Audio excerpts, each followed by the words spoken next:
लग्नानंतर होईलच प्रेम या मालिकेच्या आजच्या एपिसोडमध्ये आपण सुरुवातीलाच पाहत असतो की काव्या इथे जी काही नंदिनी असते तिला प्रश्न विचारत असते. ती म्हणत असते की जीवाचं लक्ष आहे ना नंदिनी ताई तुझ्याकडे, आणि तुझंसुद्धा लक्ष आहे ना जीवावर, तो नेमकं काय करतोय असं म्हटल्यानंतर नंदिनी तिच्याकडे पाहतच राहते. इकडे दुसऱ्या बाजूला सुद्धा पार्थ विचारत असतो, काय चाललंय जीवा तुझं आणि आर्याचं काही सुरू आहे का? आता पार्थने असं विचारल्यानंतर जीवाला काय बोलावं कळत नसतं. इकडे दुसऱ्या बाजूला सुद्धा काव्या नंदिनीला खोदून खोदून विचारत असते. काय विचारते मी नंदिनी ताई तुला? त्याचं काय चाललंय, कुणासोबत चाललंय हे माहिती आहे का तुला? त्यावर नंदिनी म्हणत असते, हा काय प्रश्न आहे काव्या? त्याचवेळी दुसऱ्या बाजूला इकडे जीवासुद्धा पार्थला म्हणत असतो, काय बोलतोस तू दादा हे सगळं काही, आणि तुला असं का वाटलं? अरे ती आर्या नंदिनीची डॉक्टर आहे, असं काय बोलतोस? त्यावर पार्थ म्हणत असतो, अरे ती काव्याची सुद्धा डॉक्टर आहे, मी करतो का तिच्या मागे पुढे कधी? बघितलंस तू मला? अरे काय चाललंय तुझं? मी तुझा मोठा भाऊ आहे, मला खोटं बोलण्याचा तू अजिबातच प्रयत्न करू नकोस. आणि हे सुद्धा मला माहीत झालेलं आहे की त्या दिवशी तू सिनेमा बघायला सुद्धा गेला नव्हतास. असं म्हटल्यानंतर आता जीवाला काय बोलावं कळत नसतं. इकडे दुसऱ्या बाजूला सुद्धा काव्याने अगदी तोच प्रश्न नंदिनीला विचारलेला असतो. नंदिनी म्हणत असते, अगं नाही म्हणजे तुझं बरोबर आहे, ते सिनेमाला गेले होते. त्यावर इकडनं काव्या म्हणत असते, रिनोव्हेशनसाठी बंद असलेल्या सिनेमाला कोणाला सेंडी लावतेस ताई तू? त्यावर इकडनं नंदिनी म्हणत असते, अगं सेंडी वगैरे काय बोलतेस तू? अगं मी खरंच सांगते तुला, म्हणजे ते सिनेमाला गेले होते आणि गेल्यानंतर त्यांना कळलं की ते रिनोव्हेशनसाठी काढले. मग प्लॅन कसा कॅन्सल करायचा म्हणून ते चौपाटीवर वगैरे गेले. यांनी हे सगळं काही मला घरी आल्यावर सांगितलं. असं म्हटल्यानंतर आता इकडे दुसऱ्या बाजूला सुद्धा जीवा सांगत असतो पार्थला, अरे दादा तुझं बरोबर आहे, ते बंद होतं, आम्हाला तिथं गेल्यानंतर कळलं. आता एवढा मोठा प्लॅन केला म्हटल्यानंतर घरी कसं जायचं, म्हणून आम्ही ठरवलं की पूल खेळायला आणि त्याचबरोबर बॉलिंग करायला जाऊया, म्हणून आम्ही हे सगळं काही केलं. बऱ्याच दिवसातनं भेटलो होतो त्यामुळे छान गप्पा वगैरे मारल्या. पार्थ मात्र त्याच्याकडे पाहतच असतो. तेव्हा जीवा म्हणत असतो, दादा तुझा आणखी माझ्यावर विश्वास नाही. त्यावर पार्थ म्हणत असतो, तू जर खरंच बोलत असशील तर एवढा नर्वस का आहेस? त्यावर जीवा म्हणतो, अरे अशी उलट तपासणी घेतलीस तर मग नर्वस नाही होणार तर काय होणार सांग बरं? त्यावर पार्थ म्हणत असतो, हे बघ जीवा, तू माझा लहान भाऊ आहेस, तू माझ्याशी खोटं बोलण्याचा तू अजिबातच प्रयत्न करू नको. तुझ्या प्रत्येक गोष्टी मला माहीत आहेत. तुझा कॉलेजचा पहिला रिझल्ट, तुझं प्रेम, तुझं ब्रेकअप, ह्या सगळ्या गोष्टी मला माहीत आहेत. तू जरी नाही सांगितल्या तरीसुद्धा तुझ्या चेहऱ्यावरून, तुझ्या हावभावावरून मला सगळ्या गोष्टी कळतात. हां, एक गोष्ट आहे जी मला तू सांगितली नव्हतीस, ती म्हणजे 16 डिसेंबरची रात्र.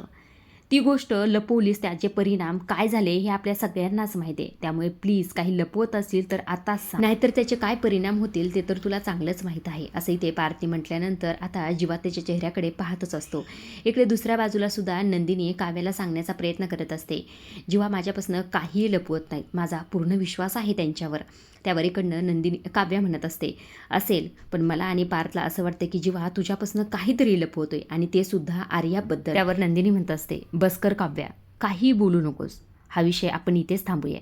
त्यावर इकडनं काव्या म्हणत असते, सॉरी ताई, तुला जर असं वाटत असेल ना की मी लाईन क्रॉस केलेली आहे, हा तुझा आणि जीवाचा प्रश्न आहे. तू जीवावर लक्ष ठेवतेस का नाही हे मला माहीत नाही, मात्र पार्थ आणि माझं बरोबर त्याच्यावर लक्ष राहणार आहे, विशेष करून माझं. कारण की कधीतरी माझ्यामुळे तुझ्या आयुष्यात वादळ आलं होतं, तुला त्रास झाला होता. आता तुझ्याच दुसऱ्या बहिणीमुळे तुला काही त्रास होऊ नये एवढंच फक्त मला वाटतंय. असं म्हणून काव्या तिथून निघून जाते. आता इकडे मात्र नंदिनीला फार टेन्शन आलेलं असतं. हा विषय कुठं गेलेला आहे असं तिला वाटत असतं. इकडे जो काही जीवा असतो तो सुद्धा पार्थला समजवण्याचा प्रयत्न करत असतो. तो इथे त्याला म्हणत असतो, दादा काय बोलतोस तू? काही नाही चाललं रे माझं, आणि मी जे काही करतोय ते सगळं काही उलट नंदिनीला माहीत आहे. तिला विचारूनच मी सगळ्या गोष्टी करतोय, त्यामुळे तू कशाला टेन्शन घेतोस? तुला खरं सांगू का, तुझा विश्वास नाही का माझ्यावर? तुझी शपथ घेऊन सांगतोय, आमच्या होणाऱ्या बाळाची शपथ घेऊन सुद्धा सांगतोय. असं म्हटल्यानंतर आता पार्थ म्हणत असतो, हे बघ, तू खूप मोठी शपथ घेतलीस, तुझ्या बाळाची शपथ घेतलीस, त्यामुळे मी तुझ्यावर विश्वास ठेवतो. पण एक गोष्ट लक्षात ठेव, जिच्या पोटात तुझा वंश वाढतोय तिची नीट काळजी घे. तिला दुखावू नकोस, तिचं मन नाराज कधीही करू नको, तिचा हात कधीही सोडू नको, असंही ते पार्थ म्हणत असतो. आता जीवा मात्र फार टेन्शनमध्ये असतो. पार्थ तसं म्हणून तिथून निघून जातो. इकडे जीवा विचार करत असतो, हे सगळं काही मी नंदिनीला सांगू का? त्यावर तो नंदिनीला इकडे कॉल करण्याचा प्रयत्न करत असतो. इकडे सुद्धा जी काही नंदिनी असते तिची सुद्धा ही सेम अवस्था झालेली असते. हे सगळं काही काव्य बोललेले असते, त्यामुळे तिलासुद्धा हे सगळं काही जीवाला सांगायचं असतं.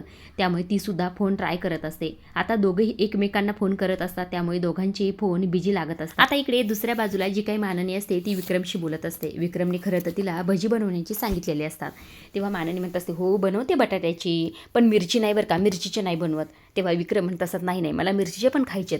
त्यावर इकडनं माननी म्हणत असते, बरं ठीक आहे, मी मिरचीचे बनवते, बटाट्याचे बनवते, कॉर्नचे बनवते, आणखी कशाचे बनवायचे असतील ना सगळे बनवते. पण एक काम करूया ना, आपण दोघे मिळून स्टॉलच लावूया, असंही ते विक्रमला बोलणं सुरू असतं. तितक्या तिकडनं नंदिनी सुद्धा आलेली असते.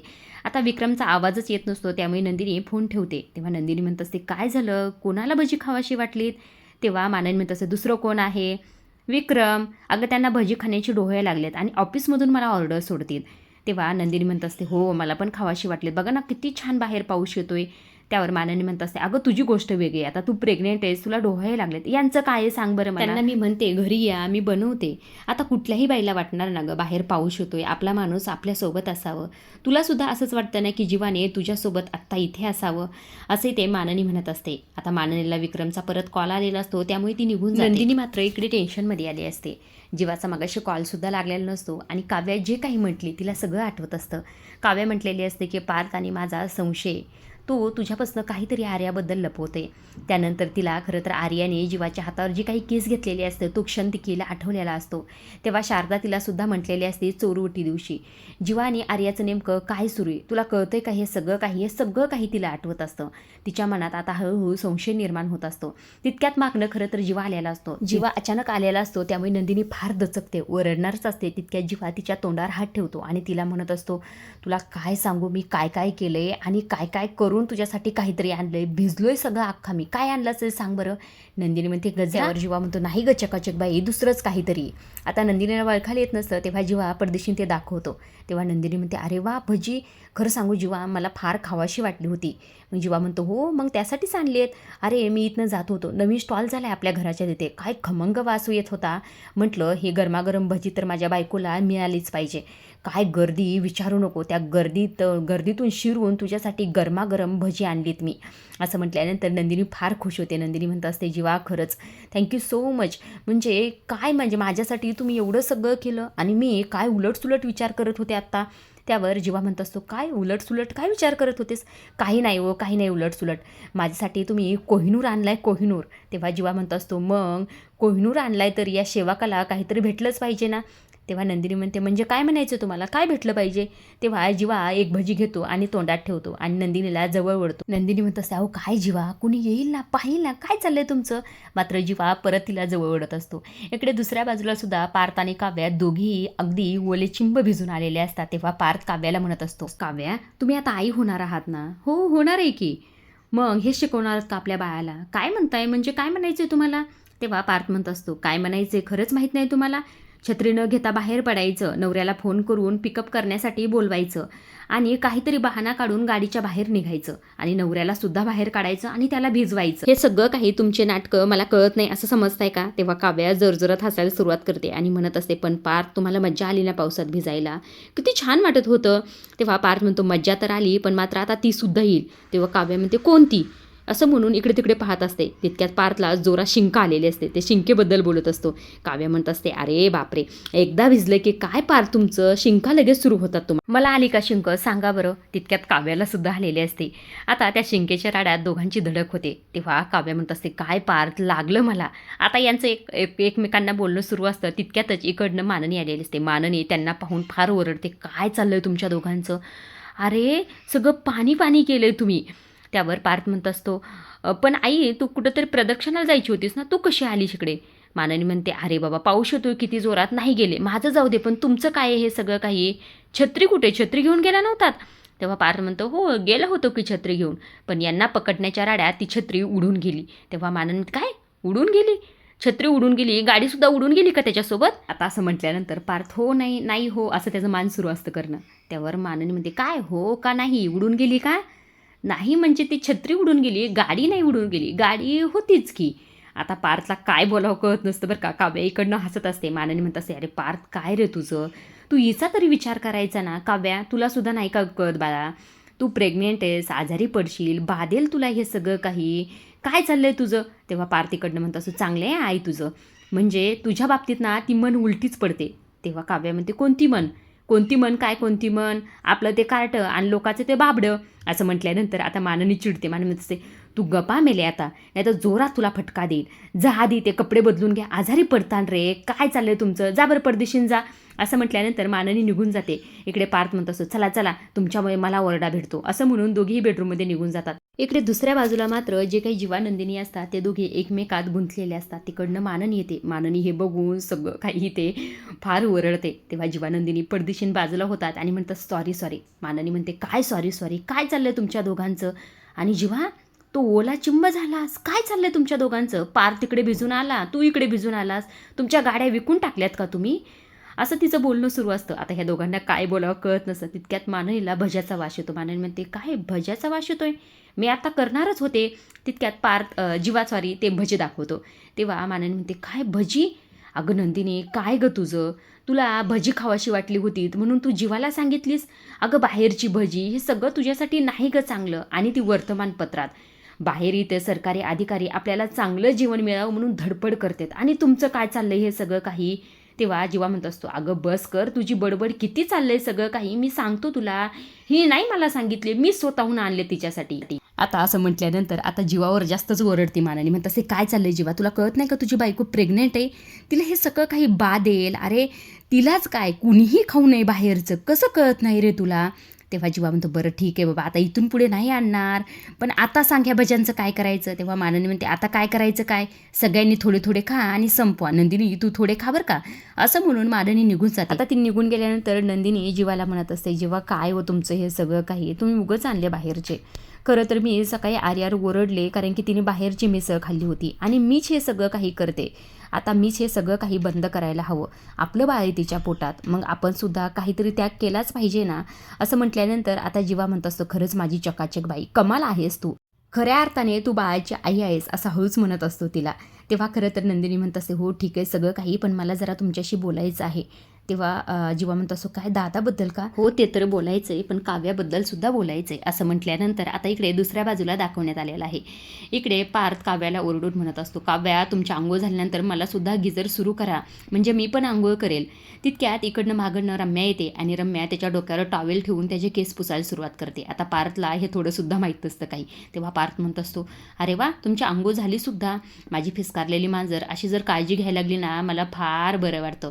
आता त्याला थोडंसुद्धा माहीत नसतं की ही रम्या असेल म्हणून. रम्या मात्र प्रेमाने त्याचं डोकं पुसत असते.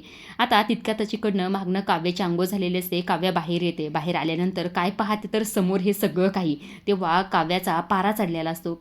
त्यावरनं परत पार्थ रम्याला काव्या समजून म्हणत असतो, आता मी कुणाकडनंही माझे केस पुसून घेणार नाही. आता हे ऐकल्यानंतर तर काव्या काळीनीळ झालेली असते. रम्याची कशी फजिती करते हे पाहण्यासारखंच आहे बरं का. आता इकडे दुसऱ्या बाजूला जीवा आणि नंदिनीचं सगळं बोलणं झालेलं असतं की पार्थला आणि त्याचबरोबर काव्याला तुमच्यावर संशय आलेला आहे. तेव्हा जीवा म्हणत असतो, अरे पार्थ दादासुद्धा मला काय प्रश्न विचारित होता विचारू नको, उलट तपासणी घेत होता. मला असं वाटलं एक वेळ की मी खरंच गुन्हेगार आहे. त्यावर नंदिनी म्हणत असे, सॉरी हे सगळं काही माझ्यामुळे झाले, काल मला सुचलंच नाही. आता पार्थने अचानक मला असा प्रश्न विचारला, मी म्हटलं सिनेमाला गेलात म्हणून, मला काय माहीत होतं ते बंद वगैरे असेल म्हणून. तेव्हा जीवा म्हणतो, यात तुझी काय चूक रे, नशीब मी ते विचारलं होतं फोन करून, मग मी त्याला बोललो तरी काहीतरी. आता यांचं बोलणं सुरू असतं. तितक्यातच इकडनं आर्याचा कॉल येतो. आर्या कॉल आल्यानंतर आता जीवा स्पीकरवर ठेवत असतो. नंदिनीसुद्धा शेजारीच असते, पण मात्र नंदिनी तिला बोलत नाही बरं का. आता जीवा म्हणत असतो, काय झालं आर्या बोल की. तेव्हा आर्या म्हणत असते, जीवा एक काम कर, आज डब्बा घेऊन येण्याची गरज नाही, खरं मला भूक नाही आज. त्यावर आता जीवा म्हणत असतो, पण अरे काहीतरी खाऊन घे की. नंदिनी इशाऱ्याने म्हणते की तिला म्हणा दूध पे.